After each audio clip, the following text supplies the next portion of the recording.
growing up, I never had, my father's not from this country. I don't have any police officers in my family or anything like that. I did, when I was a teenager, meet some police officers who I found the work that they did was phenomenal. And I saw them in action, and I thought, wow, I want to do that. That's what I remember thinking. I want to help people like that. I want to do what they're doing. And I just gravitated toward it. When I was young, I joined the military right out of high school, and right from then, I started taking police tests. I think that the biggest reason for me was that I just felt that I would be good at this. This is what I wanted to do. I wanted to interact with people and help people in this field.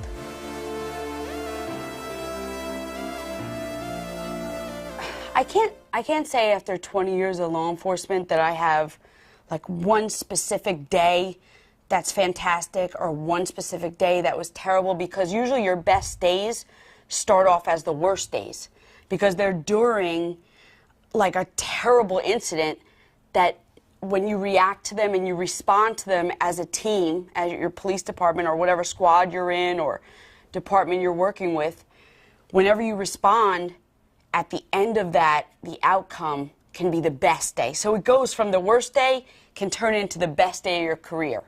I would say that a case that we had, and it was a child sexual assault case. And I won't go in, obviously I won't go into too many details, but there was a very young child, kindergarten I believe, kindergarten or first grade at the time, was being sexually assaulted.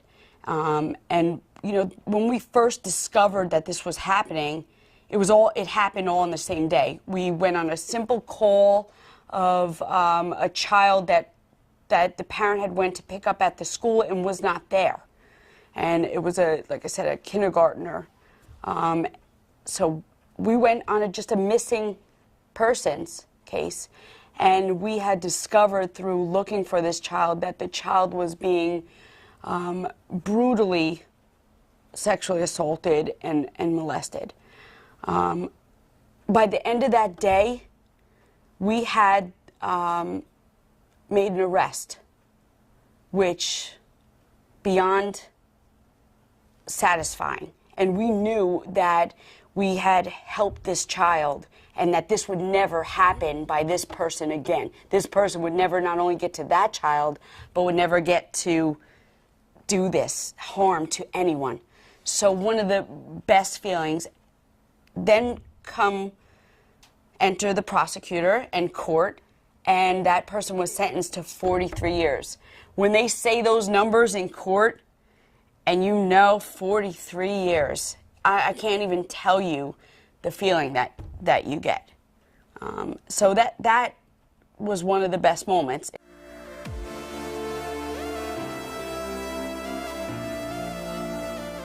I guess I have a little different outlook on like their first aid calls. One lady, her 18-month-old had went into seizures, and she had called 911, and we responded. And myself, I was one of the first officers on scene, and the 18-month-old. I mean, you never see this stuff like this. 18-month-old was, we had trouble getting through the door at first. Everything's all over. Mom was frozen with panic. 18-month-old was in such strong seizures.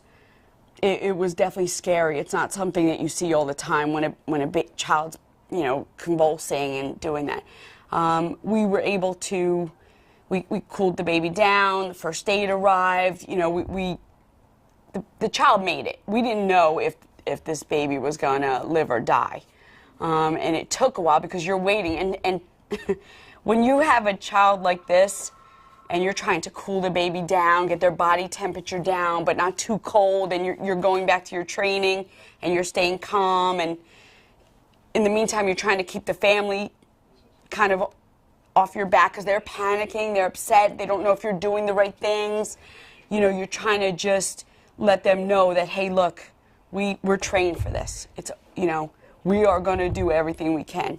That 2 minutes feels like 15 hours. 2 minutes, you look at the time, you're like, no way I was there for 2 minutes. I had to be there for 3 hours. The 2 minutes feels like the longest 2 minutes of your life.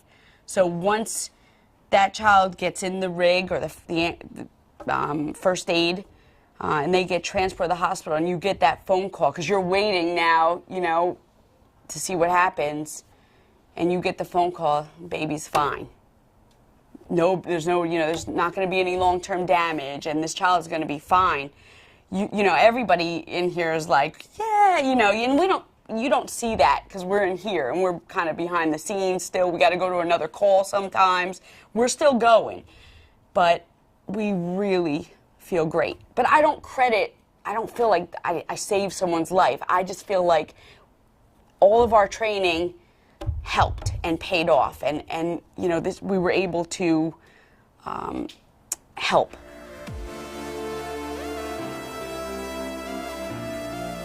We had a call where there was a group up by the waterfront, and they said somebody had threatened to come over there and shoot them. So we had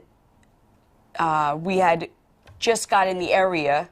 I think we were right across the street when we saw a car come flying in and jump over the curb and smash into a group.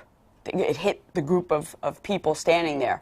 And, of course, me and it was Sergeant Firm at the time. We responded quickly. We were right there. We were just coming around the corner to the call. And we got in, and one of the people that was driving the car jumped out with a gun.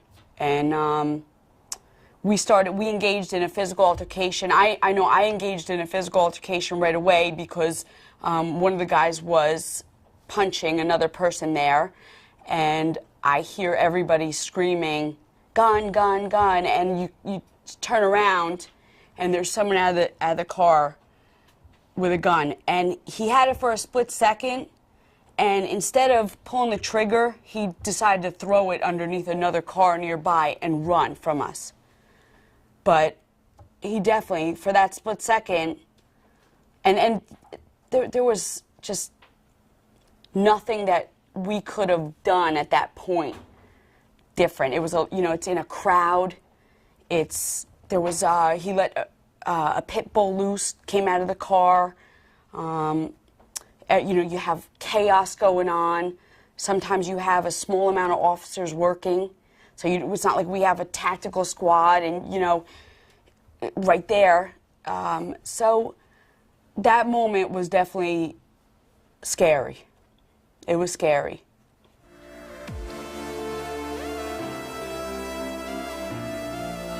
From being a woman on 20 years ago, just remember that I didn't come on as a 6'5" male. I also came on as, I'm not a big woman either, obviously. So I've always kind of had to go a little bit above and beyond to prove myself to, sometimes to my coworkers, which is understandable, and sometimes to the general public. I've walked up to a car in uniform, and an older gentleman of a different generation has said, "Where are you going to get me a real police officer here or something?" So I think that I'm, I don't want to say more used to it, but I have a bigger tolerance a little bit for it, because joining the police force as a woman 20 years ago, you understand that you do have to prove yourself a little more per se. So I think part of me understands that, and I'm just going to keep doing what I do. I'm going to keep doing what I do through it all. And I also think that there's a large amount of people there fighting for us. And although a lot of times the media likes to portray, what's the hot topic, and they sometimes show all the negative comments, and no offense to anyone, but sometimes they paint a certain point of view.